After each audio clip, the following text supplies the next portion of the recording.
Where are we starting here? Purple, as we say, hello to you. Let's start with we'll start with some news actually itself, which is good news from a St Kilda perspective. Yes. I know you've already revealed this to your listeners today, Bill, but Yes. the Nasiah Wanganeen-Milera decision to stay as a Saint for at least 2026 and 2027 at $2 million or thereabouts per year. Yep. It is fantastic news for that club. It allows them to obviously then now, as their plan goes, to bring in Tom de Koning, keep Marcus Windhager, maybe add a few more players and allow themselves to enter 2026 with some genuine hope. Without Nasiah Wanganeen-Milera staying, all those plans would have gone haywire. So that's it's a good news story for the Saints, good news story for Nasiah, and I think he's handled himself brilliantly the whole way through. We said that as recently as Saturday, didn't we? The way he's spoken publicly when he's had to, didn't give anything away, and then came to the decision officially. Well, and his form has been ridiculous. And that's been the best part of it. Unbelievable. Yeah. It has not But been affected. even when he did speak last time, didn't we all say, oh, he's going? Yeah, but he didn't actually say that, did he? And we were forced to. Well, you heard that we played it on Saturday, and you said he's gone.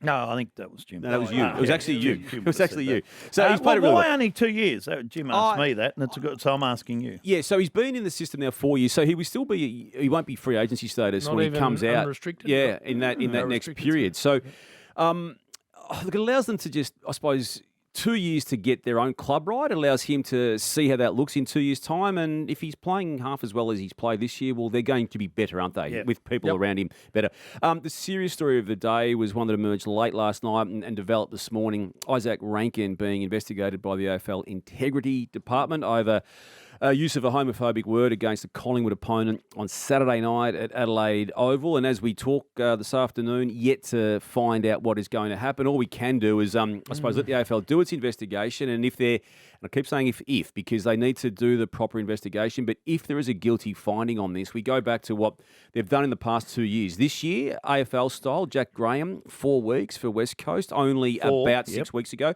Rick Andrew, VFL player, 5 weeks. You go back to last year, Will Powell from the Suns, Bill, 5 weeks, and Jeremy Finlayson before him was 3. And there was also a VFL incident relating to an AFL-listed player in Lance Collard who got 6 for all found guilty for use of homophobic slurs in game. And this is what Izak Rankine is now today. Well, it looms large for him. It does.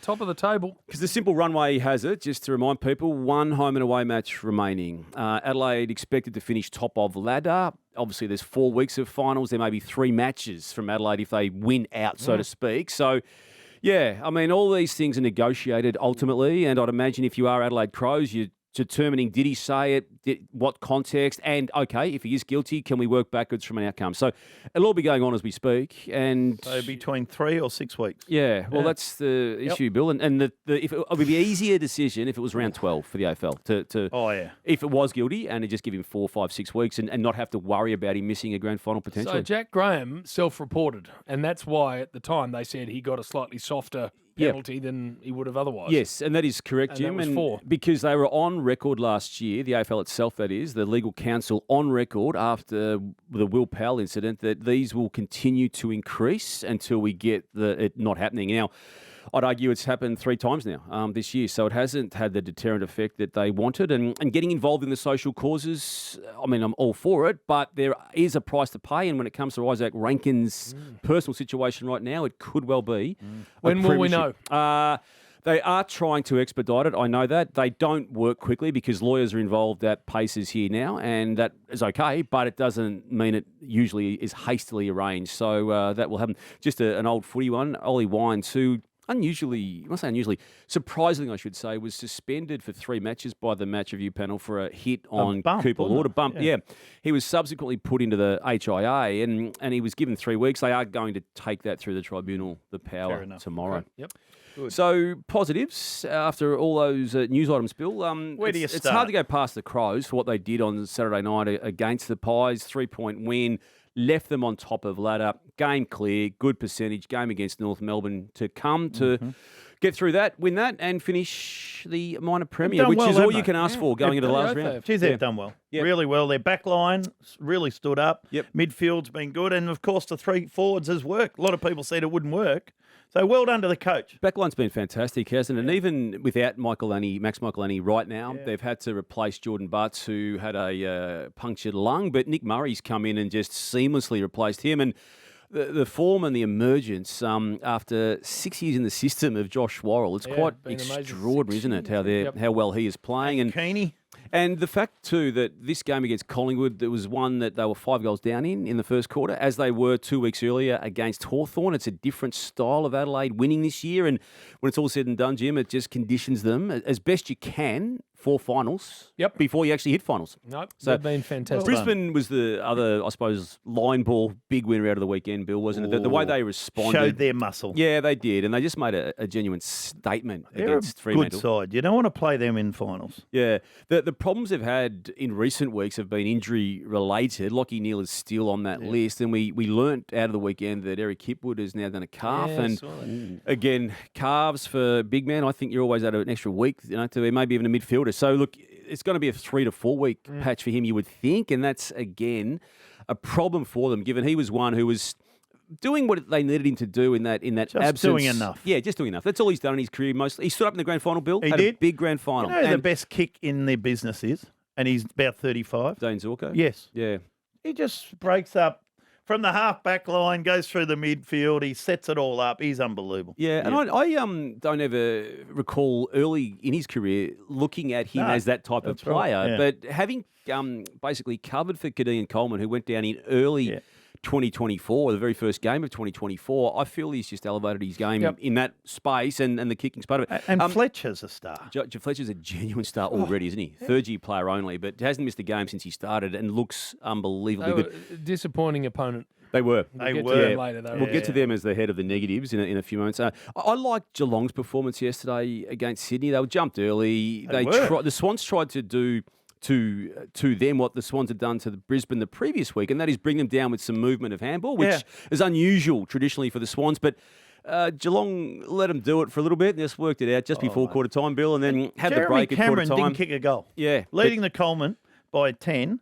Or 20, actually. And didn't kick a goal. But Shannon Neal, again, stood up, kicked 4 first... Scratcher. Yeah, scratcher. 4 first half goals. 42 for the year now. And the 2 Irish boys do a good little tagging role. Yes. Mark O'Connor and O'Sheen. They were both very good again. Yep. Jim, you'd be happy with the Harry Sheasel 54 disposals for North against Richmond? I was going to say, my girl Sandy will be down in Dramana, Purple, so you better touch on them. There they are. I didn't see any of it, but it did read like they actually played properly, which is good to hear. They did. I mean, they want to against Richmond, and it was good for Sheasel to do that, but they've only had 5 wins for the year. But they had a good win, Damien. A good win, Bill. Come on. And they kicked 7 goals in 15 minutes or something. Yeah, they absolutely turned it on. Sheasel was instrumental in all of it. Remember when, as we have a few times over the years, remembered Nathan Buckley, coach of Collingwood at the time, assessing Tom Mitchell's 54 disposal performance against his side when he did it as not being that effective. This was a different 54, Jim. This was a very effective 54. He was obviously great, and LDU was too.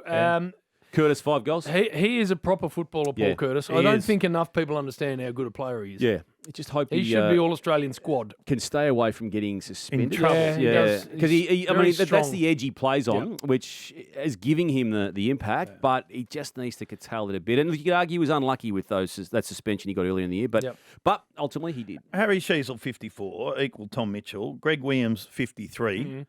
Gary Ablett Jr., 53. Barry Price, 52 in 1971. It's good going. 52 proper ones back then. None kicking backwards and so. 52 he did in 1971. That's a good effort. Bloody good effort. In those old footies they used to use, for 10 Same matches footy, in a season and almost the balloons. GWS. Yeah, they're next, Jim. And Finn Callahan's role in that win against Gold Coast, equally importantly, was the role of Sam Taylor down back. Well, Jack Buckley's still not there. So they've got major injury problems. Hogan, as we've been saying for a couple of weeks now, is that foot problem is real. It's a worry. It once in his career was career-threatening. It's the same foot, and there are major problems with it. So I just hope they can either nurse him through this year or get him right for next year, one of the two. Some more to come? We'll have more positives after the break, Good and then on we'll you. get on to the negatives.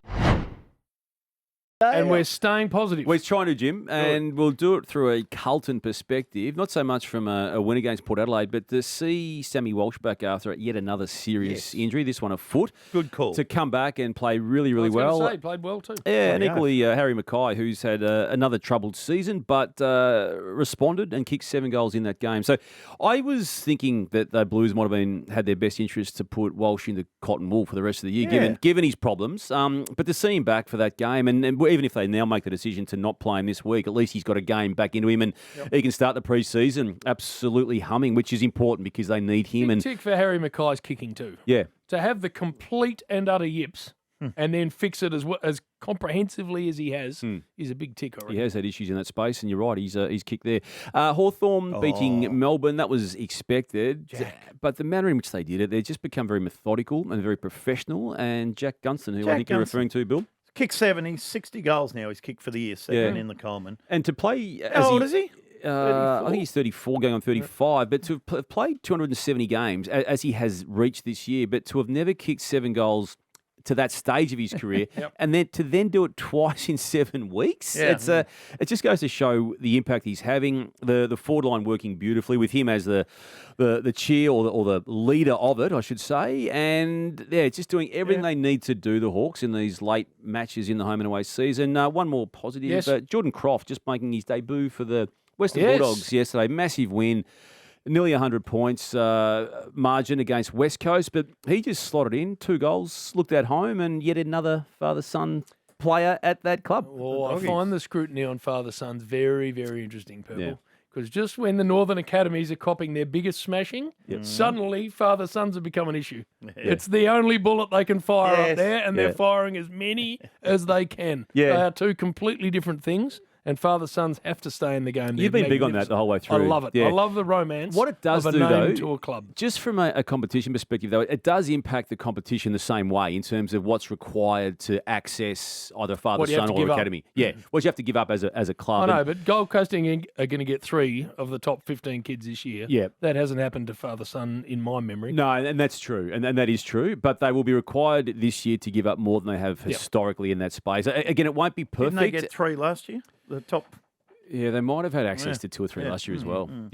All right, negatives. Really disappointed in what the Dockers dished up. And I know that does go back to early in the round, but to have an 11 win from 12 match sequence going into the game, but to be blown away as they were, it is a worry because you do add it on to what happened last year where they lost their last 4 games of 2024 to go from top 4 to out of the 8 totally. And that's the scenario they're going to be placed with this week. If they don't beat the Bulldogs, Bill, on Sunday, they're out. Marvel. They're out. So there's your wildcard game for the 2025 season. Don't need a wildcard round. I've always been saying that. You've got your wildcard round in round 24 itself. And 3:15.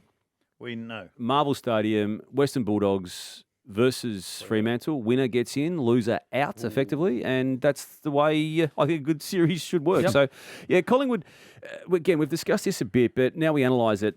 They've lost their ability to win the close games this year, which is another one of their problems. They were the best. Yeah, so over the 3 seasons, the first 3 seasons of Craig McRae's coaching, 22, 23, 24, they played in 30 games that were decided by 10 points or less and won 23 of them. They've now lost 5 of them this season. Won 3 of them, but 5 of those types of games this season. The last 6 weeks is just... No, they're nothing like what they were prior to that. No, they're not. And 5 of those 6 weeks, they've lost to teams, and the only win being against Richmond. And that was a battle for them. That was a battle for them, If you want to be half positive on them, the losses they've had, even in that stretch, Jim, were narrow losses, most of them. They lost by 3 points to Adelaide Crows at Adelaide Oval, and they were 5 goals up. So if you want to take that out of what they did, well, you're happy. But they've cost themselves clearly top spot on ladder and no guarantee even in the event of a win of getting the top 4. So they got Melbourne. They should take care of them. Yeah, but they're going to be reliant on others around them to not. I think it'll get down to, weirdly enough, the Gold Coast Suns, who have got Port Adelaide at Adelaide Oval and then Essendon. And if they win both, and if they win, and they'll know by the start of that last game on the Wednesday week against Essendon what margin they'll need to win by to get top 4. So they'll go, there's going to be some I suppose, interest in that game from that perspective. Just speaking of the Gold Coast Suns, they're in the negatives this week for what they dished up against GWS. They could have almost locked away that top 4 spot. At home. Yeah, Yep. so now have to go and face Port Adelaide in Kenny Hinkley's last game, and we may as well now go to Kenny as one of the negatives. Oh, Damien. Well, we have to, Bill, because he's had his worst year in his 13th season as Not coach. his fault. Well, he's coach of the club, Bill, and we've always praised him. Every other season, Jim, even the bad ones, he's managed to at least get 10 wins out of a home and away season. He's only on 8 right now, and then post-match, the strain of this farewell year seems to even be getting to him. The question's unfair because I committed and the club committed to seeing the season out right from the very start of the year, and we said all the way along we knew what was going on. Yeah, As he's just protected Josh Carr. Yeah, well, that's what he's going to argue. But you then do wonder and analyse and critique what was the year about if that was the case, because has it held Carr back? Was he not ready for the year anyway? And what's he actually leaving? Because it's not necessarily a big selling point right now. I wouldn't have thought the Port Adelaide Footy Club, particularly with the unknown around Zach Butters, who's contracted for next year, but is yet to go public anyway with what he wants to do either next year or beyond. It is a blueprint, though. If you're going to have a howler of a season, just transition your coach during that year. You're immune from criticism. Yeah. Everyone They have goes, been. well, he's leaving, so you can't criticise him. Yeah. And the other bloke hasn't started yet, so you can't criticise him either. They were prelim finalists last year. They were. And the board was able to defer to that decision they'd made the entire year. It'd be nice if they could have had a little win in the last 5 or 6 weeks. Yeah. So the challenge now is to try and get up for that last come game, just to throw a curveball against the Gold Coast Suns. Sydney, yeah, look, they've been okay, but ultimately they're going to finish, Bill, I think it's 10th. And a fair 11 way and off. 11 at the minute. Yeah, and a fair way off when it's all said and done, the team immediately above them on the ladder, which obviously is still vying for their finals. So it's not a bad thing. I think that loss to Geelong came the way it did because they got a little bit comfortable once they got Errol Goulden back, and really there is a bit of a gulf. West Coast, speaking of teams that don't win, one win only for Andrew McQualter in his first year, and going back 4 years now, they've lost 32 matches by 10 goals or more in the past 4 seasons. Yeah. So obviously that takes it out of Simpson's time as coach as well, but Andrew McQualter has unfortunately contributed to that for some time. And then as they continue their search, Bill, for a new coach, the Melbourne Footy Club lost badly to Hawthorn. And I know that Brad Green, Jim, when he did effectively sack Simon Goodwin, or at least announced the departure of Simon Goodwin, he made the statement that we believe we should be, as a club, should be better than what we're showing. And I'm not convinced that everyone in football thinks their list is good enough to be much higher than what they are on the ladder. And I feel that will be part of the dilemma and the sell process, or otherwise in who they do get as a new coach. So Nathan Buckley, we keep hearing? Yeah, he's certainly in the mix, and he's strongly in the mix. Ken Hinkley was thrown up last night. I'd be surprised, just my take on it, Bill, from what I feel I know. I think you asked the question, but I'd be surprised if Hinkley's ahead of Buckley in that regard. Danny Daly? Yeah, if they want to go down the unproven path, Danny Daly, who's been Chris Fagan's right-hand for you, man for a long time. Petrarca, Clayton Oliver and Stephen May, will those 3 be at Melbourne next year? I was convinced that had Simon Goodwin stayed, Bill, that Petrarca would be seeking again to leave. I don't claim to know what he has, how he has received yes or no. I think it's a chance again, Bill. Yeah, but I think this is the conversation that he will have to have with the new coach, which is important as to why they want to name this person by grand final week. So at least that way they'll have a week and a half, 2 weeks to get inside the heads of their players, either to say we're going to explore the market with you, or do you want to explore the market yourself? So what do you think then? Yes or no? I think his name will come up in trade period again, particularly if they haven't got a coach named by that time, Bill. Yeah. Thank you, Damo. Well done, Purple. Yes. See you, boys. No buses anymore. No. You just left them. I think You've we taken know- the I think license we know where plates they off are, and they? just left them. Yeah, well, we've lost that one over the Nullarbor. That never came back from Perth, and it's been there for years. And The that one at grass North grew Melbourne over. got vandalised. So we might have to get a new fleet next year, Jim. All right. Damien I Barrett. thank you, Damo. It's the Rush Hour Triple M.